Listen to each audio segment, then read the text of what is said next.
अब देखते हैं ग्रुप बी। वो क्या था हमारा ग्रुप बी? वो था dengue with warning signs. Warning signs हमने पढ़ लिए। तो इसके अंदर जैसे हमने पढ़ा था, डेंगू का हमारे पास सिर्फ फ्लूइड ऑफ चॉइस क्रिस्टलॉइड्स हैं।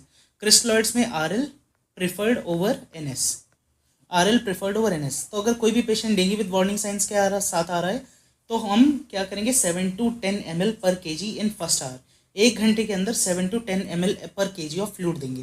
फिर 1 घंटे बाद मैं पेशेंट को दोबारा से असेस करूंगा।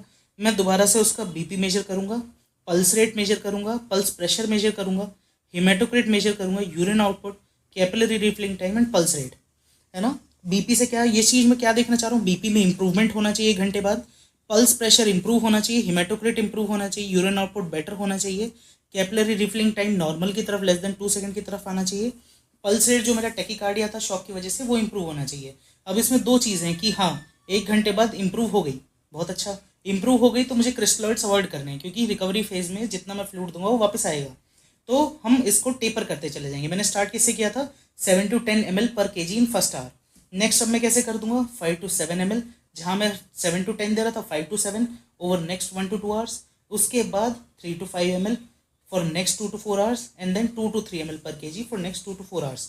ऐसे ही, मतलब ये चीज़ ऐसे नहीं है कि टिपिकल आपको यही फॉलो करना है। स्टार्ट हम 7 to 10 ml पर केजी से करेंगे, टेपर हम अकॉर्डिंगली कर सकते हैं कि पेशेंट कितने पे इंप्रूवमेंट दिखा रहा है। और इसको जैसे हमने देखा था, critical phase usually last for 24 to 48 hours, maximum 72 hours.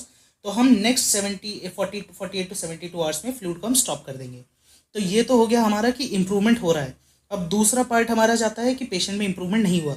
1 घंटे में हमने 7 to 10 ml per kg fluid दिया, उसके बाद मैंने BP, pulse rate, haematocrit, urine output सब देखा, लेकिन कोई इंप्रूवमेंट नहीं है, नो इंप्रूवमेंट। नो इंप्रूवमेंट में मैं चेक करूंगा हिमेटोक्रिट कितना है पेशेंट का।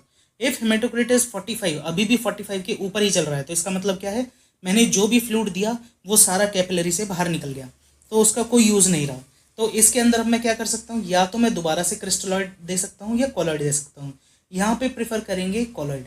कोलॉइड में क्या हो सकता है, डेक्स्ट्रान हो सकता है, और एनी कोई ब्लड प्रोडक्ट हो सकता है, एल्बुमिन हो सकता है, एफएफपी हो सकता है ना। ये चीज़ मैं प्रेफर करूँगा 10 ml per kg for 1 our.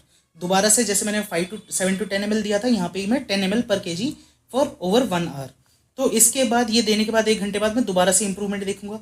अगर पेशेंट को इंप्रूवमेंट हुआ दोबारा से इन्हीं चीज़ों में, BP, pulse rate, haematocrit, urine output, capillary refilling और पल्स रेट इंप्रूवमेंट हुआ, तो मैं वापस से इधर आ जाऊंगा, मैं वापस से यहाँ से इस पे आ जाऊंगा। दोबारा से मैं यहाँ पे दूंगा 7 to 10 ml पर केजी और नेक्स्ट 1 to 2 आवर्स क्रिस्टलॉइड्स। यहाँ पे मैं दोबारा से आरएल दूंगा, फिर से इंप्रूवमेंट देखूंगा। अगर पेशेंट आ जाएगा, इंप्रूवमेंट होगा, तो मैं वापस इस वाली लाइन पे आके धीरे धीरे टेपर करता जाऊंगा फ्लूइड को ओवर नेक्स्ट 24 to 48 आवर्स।